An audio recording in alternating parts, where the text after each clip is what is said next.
I'm so excited today for this LinkedIn Live because I have a very special guest, Annette Franz, joining me today. She's been really a lighthouse for CX professionals, for CX profession. Has Thank you, Annette, to be here on this LinkedIn Live. Great to have you. Absolutely. Thank you for having me. And Uh, this is going to be a great conversation. Looking forward to it. Yes, and a little more about Annette.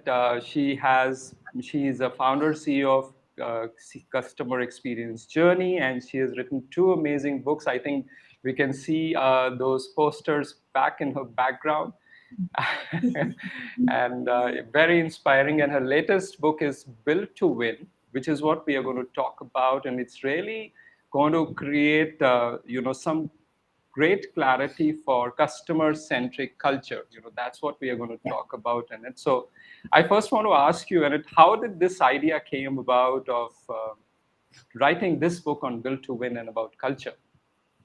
Yeah. It's really interesting. So, this is my 30th year in this profession, right? And working with clients over the years, obviously, a lot of the work that I did in the early years was around the voice of the customer. But the work that we did with clients and the work that I did with clients was really how do we make that connection between experience and how important customer understanding is to the experience. And over the years, it just became very obvious that there's really this foundational element that has to be in place for any sort of customer experience transformation to be successful. And one of those elements is the culture. The culture is so important. If you don't have that foundation, if that DNA is not running through the organization, everything else becomes that much more challenging. And so it's interesting because the same with my first book, the same thing happened with my second book, on stage or in presentation, talking about this topic. And actually, before I wrote this book, I only had 8 foundational elements. This book talks about 10, but Okay. every presentation that I did around the foundational elements or principles of a customer centric culture, the feedback was amazing, right? It was like, oh, I never thought about that. That makes sense. This is great. This is, I've got to think about that. And one day I said, you know what? This is a topic for my next book. It has to be. And that was also what happened with the first book. The first book, I walked off stage one day and I said, this is the next book. This is exactly what the outline is for my next book. So it resonated with the audiences, number one. Number two, the other thing that was happening was I was hearing a lot of talk out in the, social space around customer centric, like we've got customer centric messages, we've got customer centric people, we've got customer centric departments. And I thought, whoa, hang on a second. Customer centricity isn't about a message or a person or a department. It's something that flows through the entire organization, right? It's the foundation. It's how we do things here. And so I really wanted to get people to think about customer centricity and what that means and what needs to be in place in order for that to be the way that we do business through in our organizations. Great, great. Thank you, Annette. And it's probably you picked it right by sensing that there is a need, though we've been talking about culture all the while. But I think I noticed you've given it a very fresh and a very crisp perspective. So, for example, I noticed Shep Hyken picking one of the statements from your book and said, this was my favorite line, and I'll read that. He said, what's happening in the inside of an organization is felt on the outside by the customer, right? That's such an amazing, powerful Yeah. statement. But tell us what's the, what's the message there? Yeah, More. absolutely. It's so funny because I'm working on a presentation for a client right now where the message is exactly that. We can't transform what's happening for the customer on the outside if we don't fix what's happening on the inside. We know that the employee experience drives the customer experience. We know that we've got to have the right employees in place to deliver the customer experience that we want to deliver as well. So that's really the big piece of that, right? So we've got to have the culture, we've got to have the right foundation that attracts those employees. We've got to have a leadership that takes care of those employees and make sure they have everything they need to do their jobs. We need to make sure that we put employees more first. So if we're going to put customers first, we have to put employees more first. We've got to put employees before customers, and we've got to bring that voice of the customer into the organization and into everything that we do. And combining all of that is really what it means to, transform the experience from the inside out, to make sure that we do things properly, we do the right things inside, to make sure that the experience delivered on the outside, it's, that it's what our customers expect. Customers, Amazing. it's vendors, partners, everybody else, the entire ecosystem outside of the organization. We've got to make sure that we deliver on that. Super, super. And did you somewhere also talked about if executives doing mystery shopping inside at their own companies? Was there? Yes. Did you talk about that? Is that right? Okay, so that's so amazing. I mean, I've never heard this view, this perspective of mystery shopping. I've talked about that a few times. I know what it is, but tell us where is that coming from? So that comes from, that show Undercover Boss, right? Or yeah, Undercover Boss. It's Okay. a show where, they go out and they take the, they just, the executive, the CEO they disguise themselves. They go out and they pretend like they're trying to get a job in their own companies, and they're really learning about the employee experience and the customer experience. And so for me, that's really what executives, whether it's a CEO or executives in the organization, have to do. They have to go out and really experience what it what the experience is for employees and for customers, to really sort of, it hit them over the head and say, oh my gosh, this is what we make our employees do, or this we're missing some processes or policies here, or they don't have what they need to do their jobs, or really we make our customers jump through these hoops to do business with us, right? And that's what that show is all about, and that's what we want executives to see and hear and feel, so that they, have that sort of, they get it, number one, and number two, they commit to doing the work, or, whether it's, resources that we need, whether it's human, financial capital, times that we need as CX professionals to do what we need to do, to deliver the great experience. So it really is an eye-opening experience for them, to see that, to feel that, to hear that, and then moves them to do something that they probably wouldn't have done otherwise. So it's an important step in the process to get that commitment from them. Super awesome. Though I can see a few people live, so thank you. Those of you who are live here, great to have you. And again, we have special guest on this live, Annette Franz, and we're talking about customer-centric culture and having some great conversation. Feel free to bring your question if you have any about your challenges in building customer-centric culture. We have some expertise available here right now, so make most of that. Thank you. Thank you. Again, another thing I think you talked about, there's a beautiful, very simple framework I noticed in your book where you talked about acceptable behaviors, unacceptable behaviors, and outcomes. I mean, and that was done, some pictures there, some, you showed it visually. So tell us a little bit about that. It's also, where is it coming Yeah. from?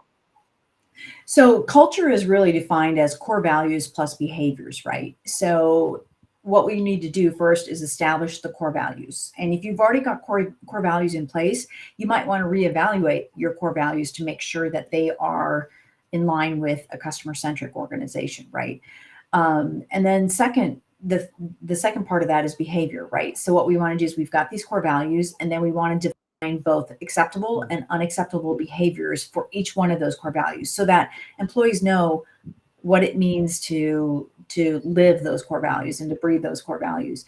And then so the way that the diagram is laid out in the book is, it's one column for core values, one column for acceptable behaviors, one column for unacceptable behaviors, and then the final column, the fourth column, is outcomes. So if we do this, if we live this, what does that mean for employees? What does it mean for our customers? What does it mean for the business, right? And so it really helps employees to understand what it means. And I'll give you a great example. I was just talking to a client this morning, and they have their CEO it's his business, and he established the core values, and he knows what those core values mean, but do the employees really know what those core values mean, right? So I'll give you an example. The example was transparency. Well, the employees don't really know what that means to be transparent, right? But for the CEO, it means, based on everything that I've heard, to be brutally honest. So transparency is really about, we think about transparency, I think about transparency is like being open about the information, right? Like you don't hide anything. There's no fake scenario or fake story about what we're doing or why we're doing it, right? So just to be open and honest and candid, right?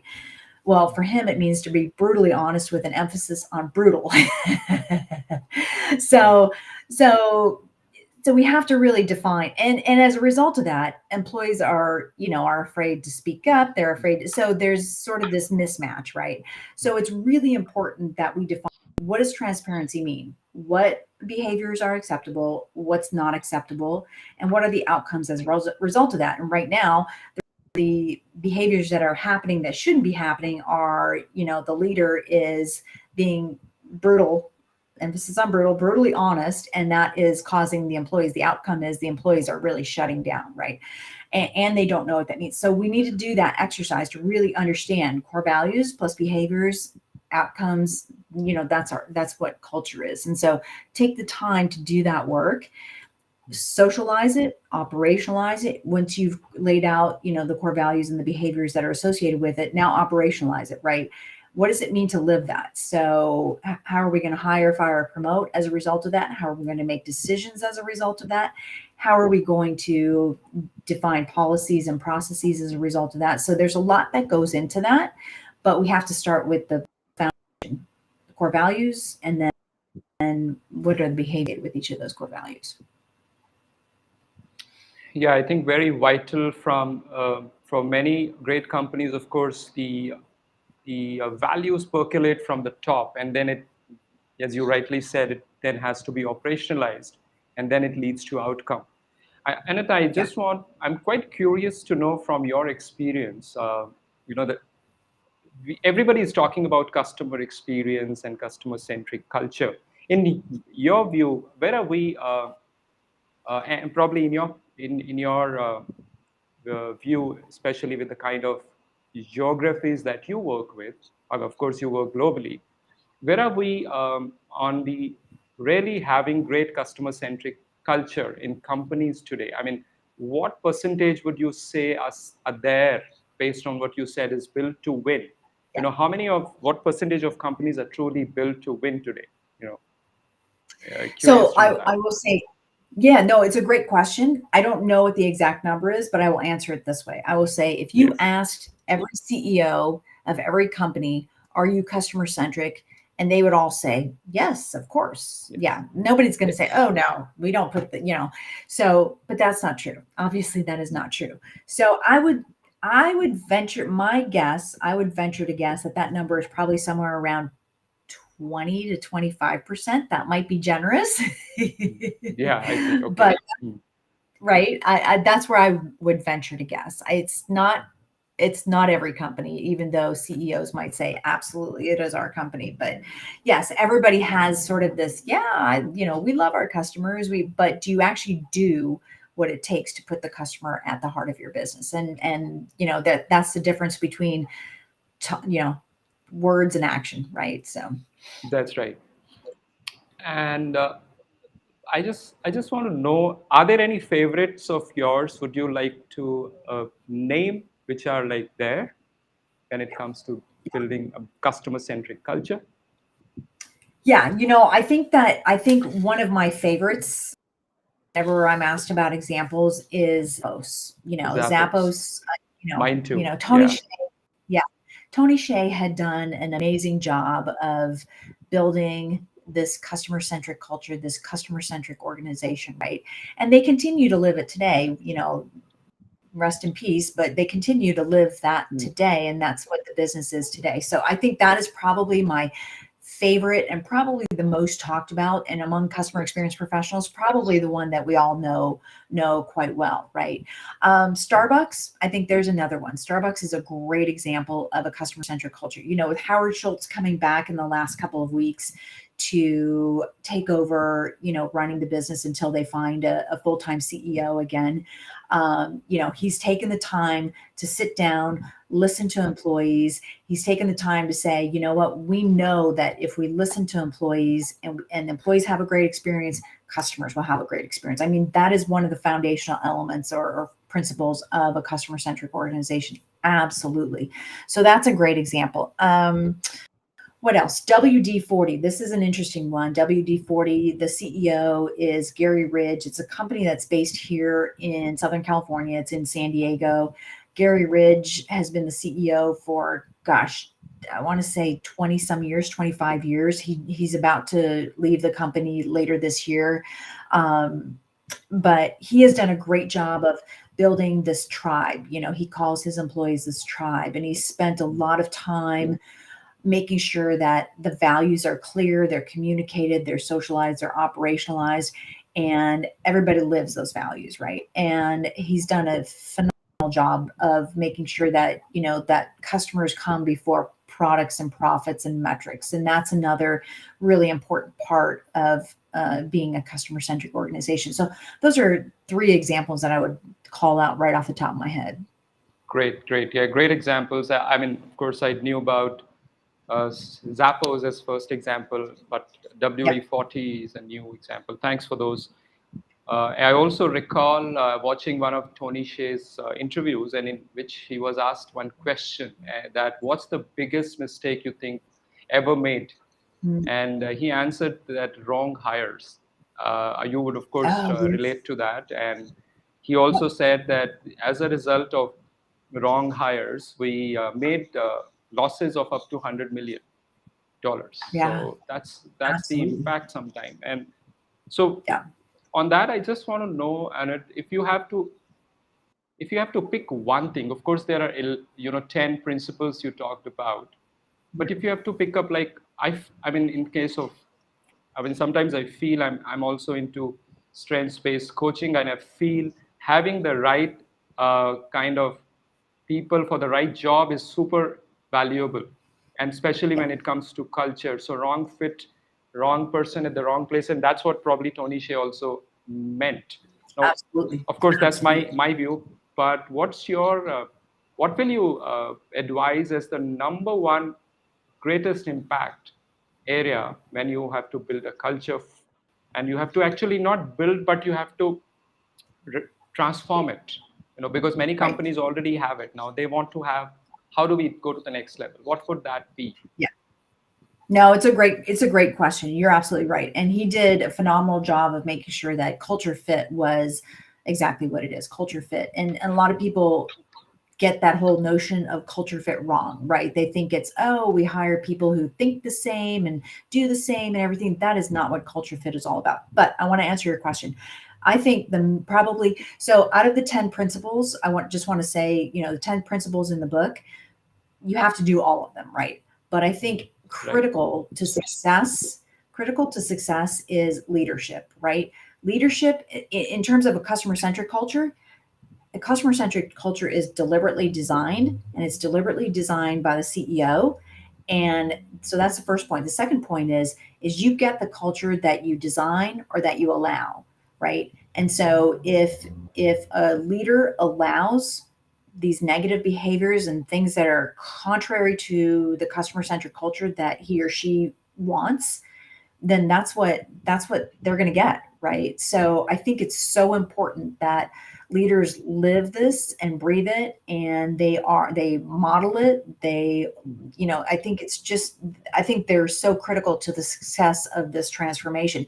People look to leaders based on, what they say and what they do, right? So if you and when you design this culture, you're not immune. As a leader, you're not immune. It is not just for your people. It is for everybody. It's for leaders have to live it. They've got to, and the second principle in the book is leadership, commitment, and alignment. Everybody has to be on the same page.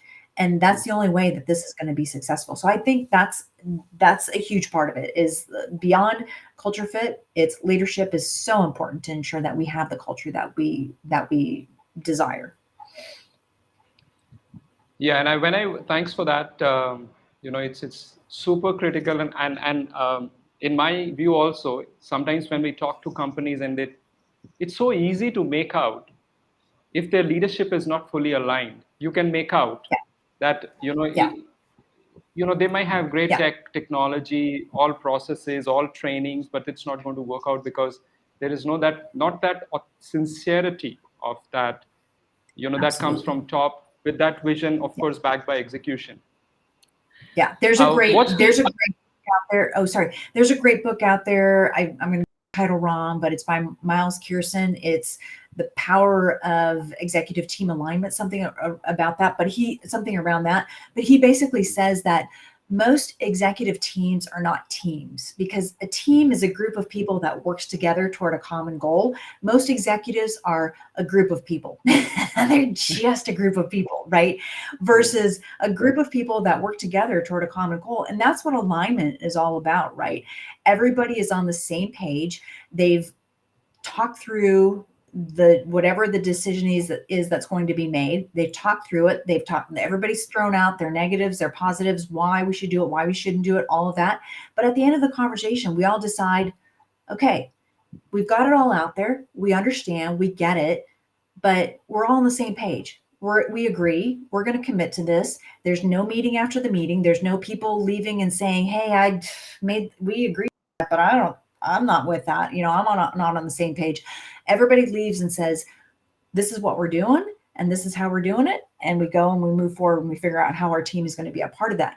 So it's a really interesting concept to think about an executive team, because we need them to be teams, not just groups of people who work together. Great, great.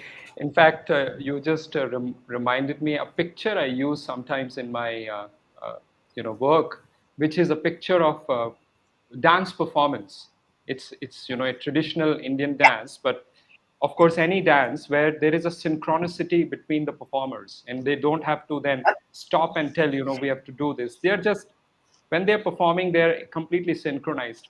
Before Right. that, they may have practiced a lot, right? So when you set such an alignment, they are not actually a team, but they are just people working together. So I really got reminded of that. Yeah, that's a great point. That's a great analogy. Absolutely. Yeah. So I'm curious to know, probably your one of your favorite customer experiences, you as a customer, where you realize that it's an amazing culture. I usually like to ask that because there's so much of learning there. So I'm curious to know about Yeah. that, if you have any to share. Yeah, I think Starbucks is probably a really good one for me, but that's one that's everybody knows that one. I want to talk about one that's been really, and I've shared this one over the last year or so with folks that I've talked to, but I think this is a really important one. It's Target.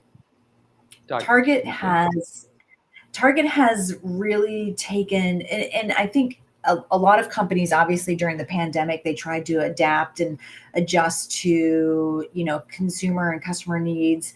It's got to be convenient, it's got to be contactless, it's got to be all these different things, right?